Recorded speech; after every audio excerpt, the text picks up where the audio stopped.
ایک بہت بڑا عطیہ خدا نے دیا ہے. الحمدللہ سال میں 4 مرتبہ سماج اپنے خرچ سے صفائی کا نظام کا ٹھہراؤ کیا ہے. بڑی بڑی صفائی تو ہوئی، لیکن اب اعلان یہ ہے کہ کم از کم 2 دن سنی روی فارغ کر کے ہم خود بھی اپنے اپنے مرحومین کی قبروں کا جائزہ لینے کے لیے خود جائے، اور اپنے اپنے رشتہ داروں کی قبر تو ہم خود صاف کریں. تو کل سنیچر اور رویوار 2 دن جانا ہے. کون آئے گا؟ ہاتھ اونچا کرو. آج میں ہاتھ اونچے کرواتا ہوں. کون آئے گا؟ ذرا ہاتھ اونچا کرو. آنا ہے، بار بار آنا ہے، اس لیے کہ ایک دن اسی میں سما جانا ہے. ایک دن اسی میں سما جانا ہے. بار بار آتے جاتے رہیں. قبروں کی زیارت سے ایمان میں تازگی پیدا ہوگی، اپنی موت کا احساس پیدا ہوگا. بہت افسوس کی بات ہے کہ ایم ڈی ڈرگس کا بیچنے والا مسلمان نکلا. میں نے اگلی 2 جمعہ میں شراب کی حرمت پر بات کی تھی، تحقیق ہوئی تو وہ بیچنے والا مسلمان ہے. آقا نے فرمایا صاحب سن لو، کسی شرابی کو معلوم ہے کہ یہ شرابی ہے، اس کو کسی نے اپنی بیٹی دے دی جاننے کے باوجود بھی، تو اس نے اپنی بیٹی کو زیناکاری کے لیے ہدیہ کر دیا. افسوس ہے، بہت افسوس. پھر ہم دعا میں کتنے گر گرائے، روئے، آہو زاری کرے. بھائیو، ایک ہمدردی کی بات کرتے ہیں، ایک اخوت کی بھائی چارے کی بات کرتے ہیں، حسن اخلاق، سچائی، امانت داری، دینداری، اور کڑوے گھونٹ بھی بتانے پڑیں گے. کڑوی دوائی بھی ضروری ہے. یاد رکھو، دنیا کی فانی لذت کے لیے آخرت کا عذاب کتنا خطرناک. ایک گنہگار کو ایک اونٹ کے برابر بڑا جو ہے سانپ بنا کر خدا اس کی قبر میں چھوڑیں گے. عبداللہ بن عمر کی روایت ہے. ہم جو چلے جاتے ہیں نا، ابھی ہم قبر کتنے دیتے ہیں؟ 6 بائی 3.5 کی.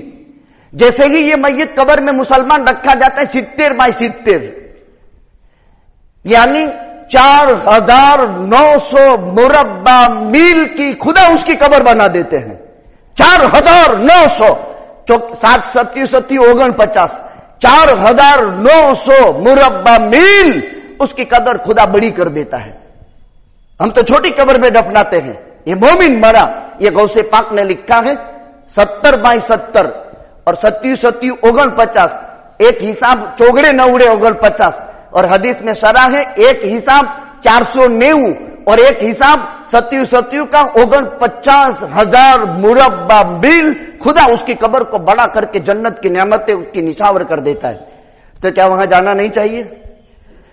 میرے بزرگوں، زیارت قبرستان کی کیا کرو، آتے جاتے رہو، اپنے مرحومین کے لیے یہاں سے بھی بھیجا کرو، اور عادت بنا لو.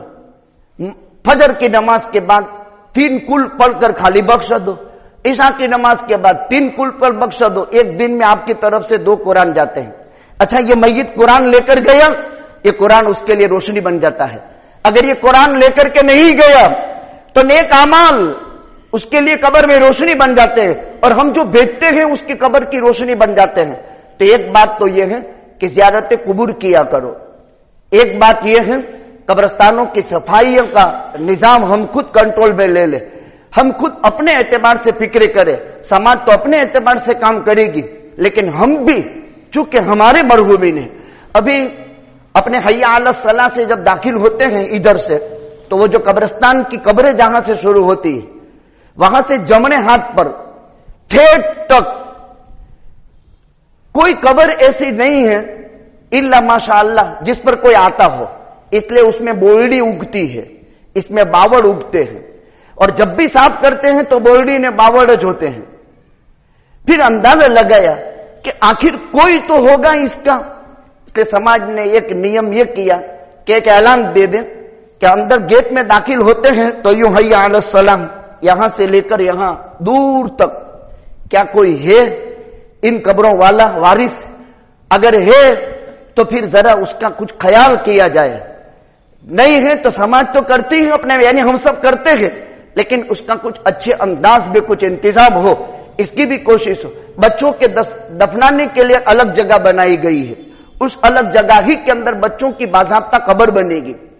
جیسے ادھر ادھر کھانا کر کے لوگ دفنا دیتے ہیں، یہ طریقہ غلط ہے. قبر دینا چاہیے میت کو، اس کی شان کی قبر دے دے. ہماری قبر 5000 کا خرچ ہوتا ہے، یعنی بڑی قبر بھی تو چھوٹی قبر میں اس حساب سے، لیکن اس کو بھی قبر دینی ہے. اللہ نے اس کو انسان بنایا ہے، بھلے بچہ بنایا ہو اور اپنے پاس بلا لیا ہو. یہ ماں باپ کے لیے اجر اور ذخیرہ ہے.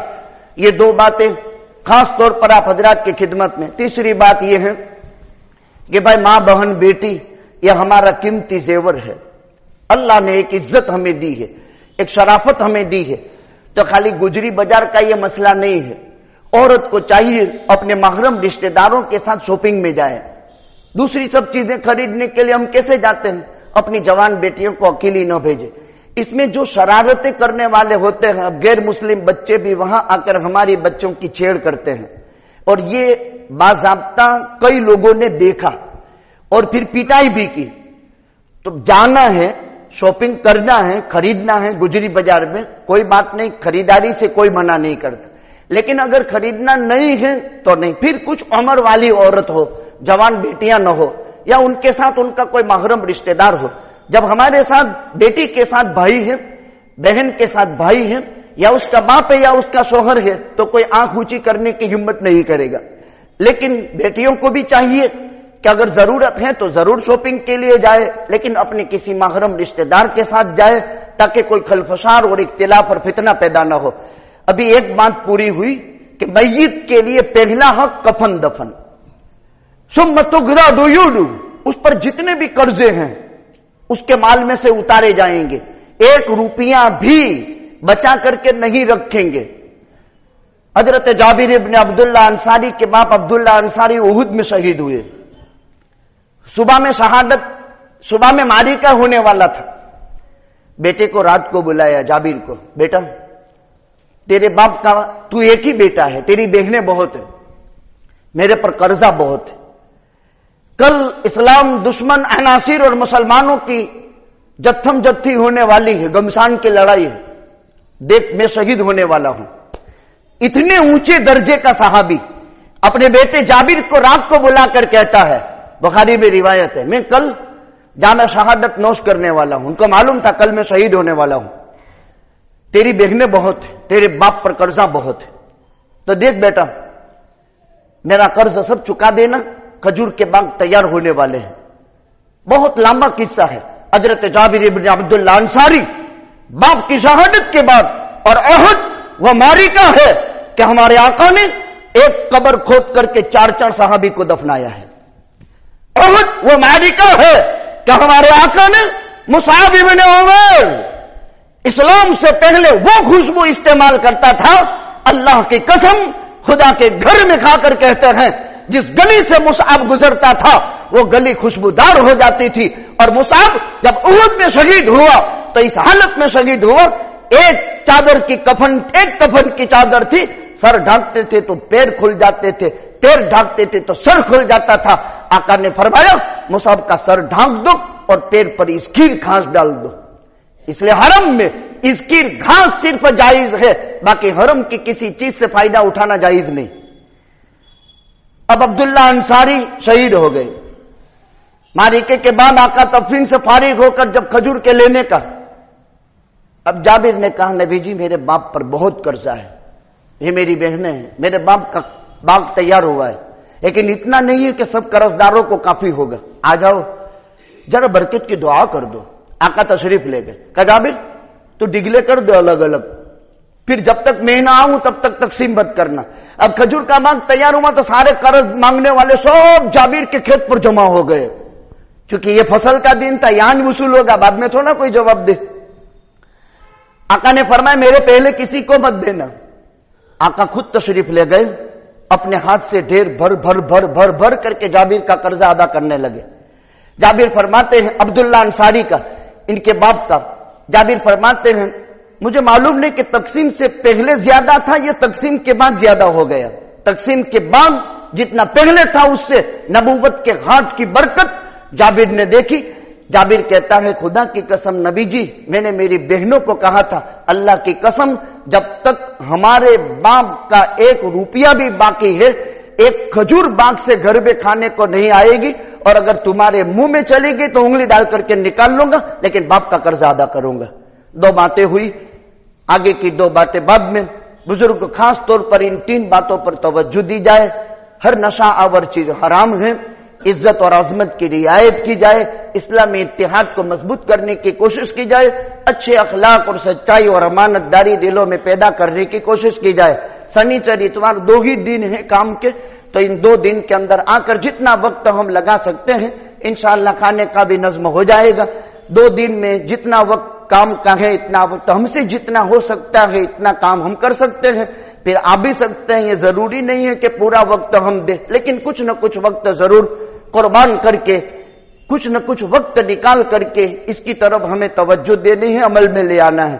ایک مدرسہ ہے، بہت ضرورت مند ہیں، زکوٰۃ للہ صدقہ خیرات کے ذریعے سے مدرسے کا تعاون فرماتے جائے۔ اللہ توفیق عطا فرمائے۔ وآخر دعوانا الحمدللہ۔